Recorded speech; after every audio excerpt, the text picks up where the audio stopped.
Si regreso a mi tierra, perderé mi ilustre fama y la muerte no me alcanzará pronto. Si me quedo aquí luchando en torno a la ciudad de los troyanos, no volveré a mi patria, pero mi gloria será imperecedera. Desde tiempos inmemoriales, la humanidad ha ansiado hacer inmortal su individualidad. Algunos buscaron la gloria imperecedera de su recuerdo, mientras que la mayoría lo hace a través de las creencias en un alma personal que trasciende vida y muerte. Pero ¿qué significa realmente poseer o no un alma inmortal? El budismo ofrece una perspectiva radicalmente distinta sobre la idea del alma individual. Para adentrarnos en este enfoque, hoy compartimos un fragmento de Zen for Americans, escrito por el abad zen Soyen Shaku en 1905. Este texto, originalmente titulado Sermones de un abad budista, aborda la inmortalidad del alma, cuestionando la existencia de una entidad personal que sobrevive tras la muerte. ¿Quieres descubrir cómo entiende el budismo la continuidad más allá del cuerpo y la mente? Comenzamos.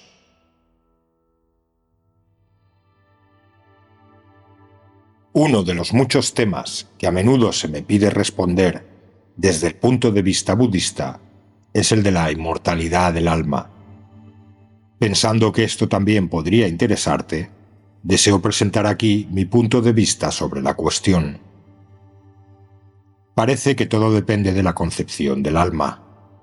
Tanto tú como yo podemos usar el mismo término, pero si lo entendemos de manera diferente, no podemos esperar llegar a una conclusión definitiva. A menudo pienso que si cada noción, cada concepto, cada sentimiento que podamos tener estuviera tan claramente definido como para no dejar ningún punto en la oscuridad, una gran parte de las controversias filosóficas y religiosas que casi parecen conformar la historia del pensamiento desaparecerían. Sea como fuere, permíteme primero intentar mostrarte lo que entiendo por alma. El budismo usa el término Atman en lugar de alma, y lo hace significar ese algo misterioso que acecha en el trasfondo de nuestras actividades mentales y que se eleva hacia un lugar desconocido, generalmente llamado cielo, después de su partida del cuerpo, dentro del cual ha estado prisionero y por cuya liberación solía anhelar. El Atman o alma, según esta concepción, no es material, estrictamente hablando, pero es algo muy cercano a lo material, porque es una existencia individual y, por tanto, está sujeta a las limitaciones del espacio y el tiempo, así como a la ley de la causalidad. Aunque es imposible concebir el alma de otra manera que no sea material si se la considera individual, tal como lo hacen las personas ordinarias, sin embargo, éstas la hacen al mismo tiempo espiritual e individual, dos cualidades imposibles de reconciliar. Por lo tanto, de hecho, materializan el alma con su intento no justificado, aunque suficientemente piadoso, de hacerla inmaterial y espiritual. En realidad, no son espiritualistas a pesar de su persistente afirmación de serlo. De hecho, son materialistas. Porque si las cosas son verdaderamente espirituales e inmateriales, en ellas debe haber una ausencia de todas aquellas cualidades que conforman la materialidad, es decir, no deben estar condicionadas por el espacio y el tiempo. La existencia de un alma de esta naturaleza es negada de manera categórica por el budismo, y aquellos que aspiran a su inmortalidad son designados como ignorantes, por muy sabios e inteligentes que puedan ser en asuntos distintos a los religiosos. Se necesita una cierta cantidad de capacidad reflexiva para ver en la concepción popular del alma un grave error que el budismo se esfuerza por eliminar. Puede ser más fácilmente comprendido por la mayoría de las personas cuando decimos que hay algo misterioso y metafísico en la mente que dirige todas sus funciones y operaciones según su caprichosa voluntad, y que nos hace creer en la realidad de una sustancia del ego. Más que cuando decimos que el llamado alma no es más que la unidad de la conciencia, la cual es susceptible de disolverse en cualquier momento y que surja cuando hay una cierta coordinación de todas las facultades mentales. Si haces que el alma signifique la noción que es más inteligible popularmente, el budismo te ofrecerá una muy pobre consolación, ya que niega incluso la existencia de tal objeto sombrío, y mucho menos su continuidad después de la decadencia y el desmembramiento de la existencia corporal. Si esto te resulta un poco abstracto para ser completamente comprensible, permíteme ofrecerte una ilustración favorita, frecuentemente utilizada por los budistas, para mostrar la falacia de la creencia en la existencia del alma. ¿Crees que existe algo así como el alma de una casa, que recoge las vigas, el techo, el suelo, las paredes, las ventanas, etc., y las junta de tal manera que forman una casa, para luego esconderse en algún lugar dentro de ella, aunque sea totalmente irreconocible? ¿Crees también que hay algo que pueda llamarse el espíritu del agua, que mezcla una cierta cantidad de hidrógeno con una porción de oxígeno para formar ese líquido tan familiar y útil, y luego lo convierte en su propio escondite? Cuando el intelecto aún no había alcanzado el estadio actual de desarrollo, la gente pensaba que había un espíritu o un alma residiendo y viviendo en todo, y que cuando se enfurecía, se expresaba al levantar una tempestad, al crear un huracán o al sacudir los cimientos de la tierra. Pero parece que esa época se ha marchado para siempre. Una casa existe cuando todas las cosas necesarias, como paredes, pilares, vigas, etc., se reúnen según una cierta forma. El agua surge cuando el hidrógeno y el oxígeno se combinan, cada uno en un porcentaje determinado, según su constitución inherente. Sería ridículo imaginar que cada vez que observamos las olas agitándose o un arroyo de montaña fluyendo, hay un alma en el agua que provoca todos estos fenómenos. La concepción del ego-alma humano es perfectamente paralela a la de la entidad alma del agua.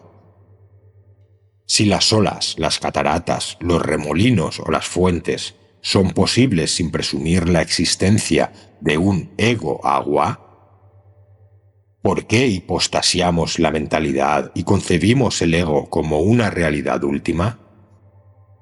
Incluso desde un punto de vista científico, esta hipótesis no explica satisfactoriamente nuestros fenómenos mentales, sino que nos involucra en más dificultades y complicaciones.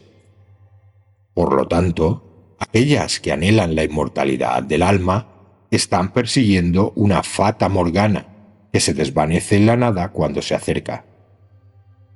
El budismo parece estar perfectamente justificado al negarse a reconocer el ego-alma. ¿Qué sucederá entonces con nuestro deseo innato de inmortalidad? Esta es la pregunta que naturalmente te surgiría después de haberme seguido hasta aquí. A esto responderé. Busca aquello que está por encima del nacimiento y la muerte, identifícate con ello, y en la medida en que tu identificación sea completa, adquirirás inmortalidad y tu sentimiento religioso estará completamente satisfecho. El budismo no busca la iluminación en el egoísmo, ni realiza el nirvana en la afirmación del egoísmo. Quita tu voluntad propia y pon en su lugar la voluntad divina. No mi voluntad, sino la tuya, como dicen los cristianos, es aquello que es inmortal en nosotros, así como aquello que constituye la razón de nuestras existencias individuales. Mientras tengas tus deseos egoístas, motivos impuros e impulsos ignorantes, nunca alcanzarás la inmortalidad. Ser egoísta e inmortal es como hacer que A sea igual a no A, o mezclar agua con aceite, como dice un proverbio japonés. Se excluyen mutuamente, y el resultado es una tribulación del espíritu indescriptible. El problema de la inmortalidad nunca ha preocupado a los budistas, para ser franco.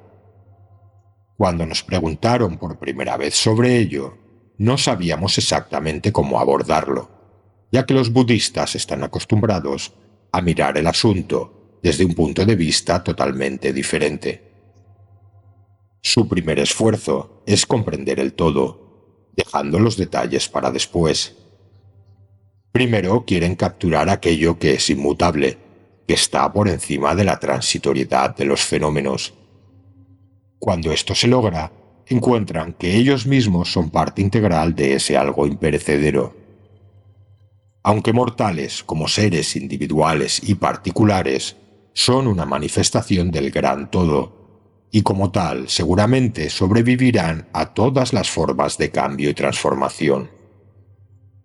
No tienen entonces nada de qué preocuparse en relación con el alma o su inmortalidad. Todo lo que deben hacer es llegar a una clara conciencia de la razón del universo y hacer que su realización en ellos sea tan perfecta como puedan. Si viven o no después de la expiración de sus vidas físicas, no les importa en absoluto. Hágase tu voluntad y todo lo demás seguirá su propio curso. ¿Acaso no nos libera eso de la preocupación y la ansiedad inútiles? Si, a pesar de todo esto, sientes de alguna manera un desconsuelo porque nada concreto sobrevive después de ti, excepto cenizas frías y huesos desmoronados, te ofrecería la inmortalidad del trabajo, karma, en lugar de la inmortalidad del alma.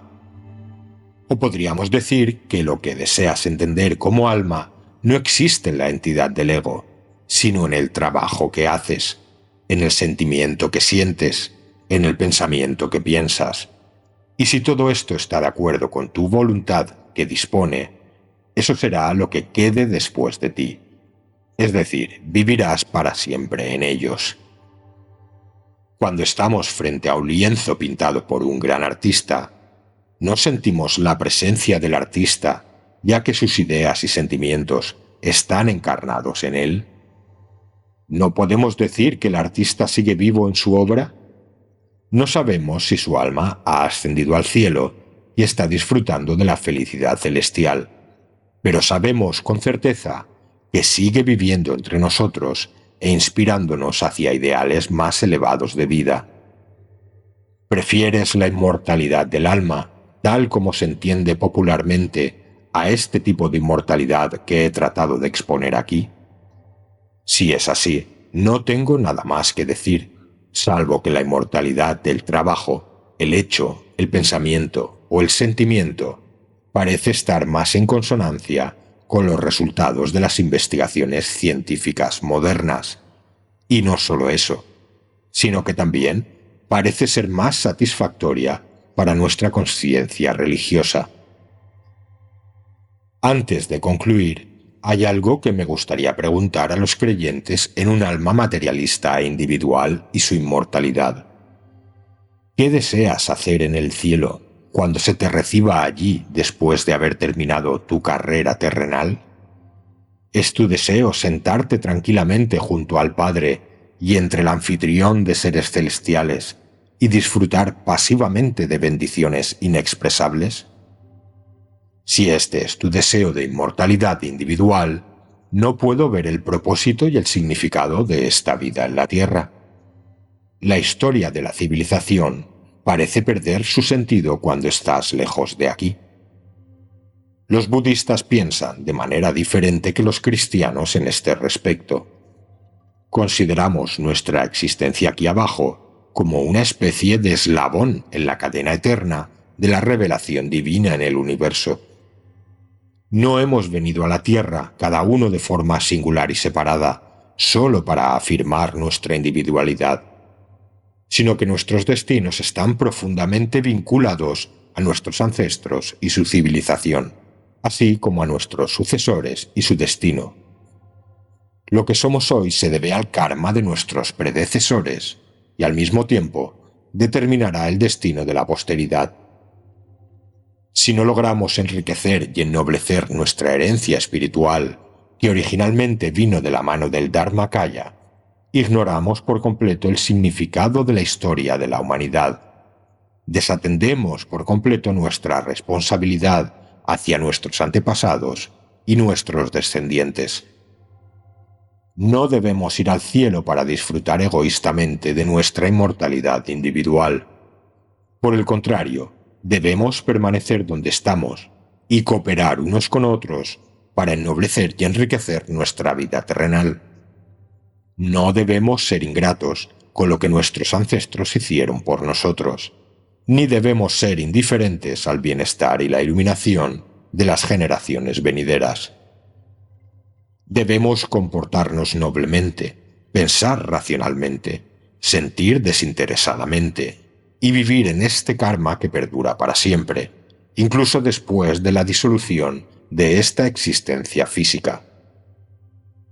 Además, según el budismo, este universo es una especie de laboratorio espiritual en el que se experimenta, desarrolla y perfecciona todas nuestras posibilidades ideales.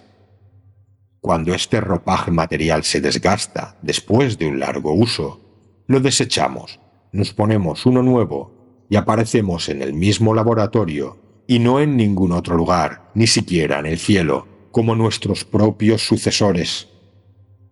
Examinamos lo que nuestras vidas anteriores han logrado y aplicamos toda nuestra energía moral y espiritual al avance y perfección del karma. La doctrina de que el Buda fue capaz de alcanzar su eminencia ideal después de su práctica incansable de las 6 virtudes de la perfección a lo largo de sus innumerables vidas desde el amanecer de la conciencia, no es más que la concepción budista de la inmortalidad y del esfuerzo eterno hacia los ideales.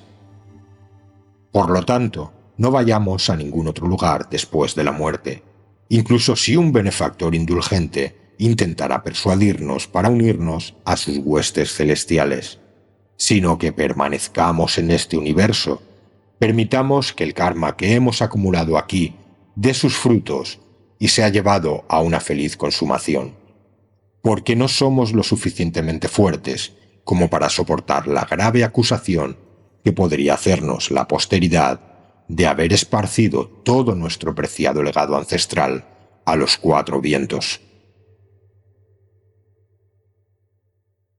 Al final, la verdadera inmortalidad no radica en perdurar como una entidad separada, sino en la huella que dejamos en cada acción, pensamiento y corazón que tocamos.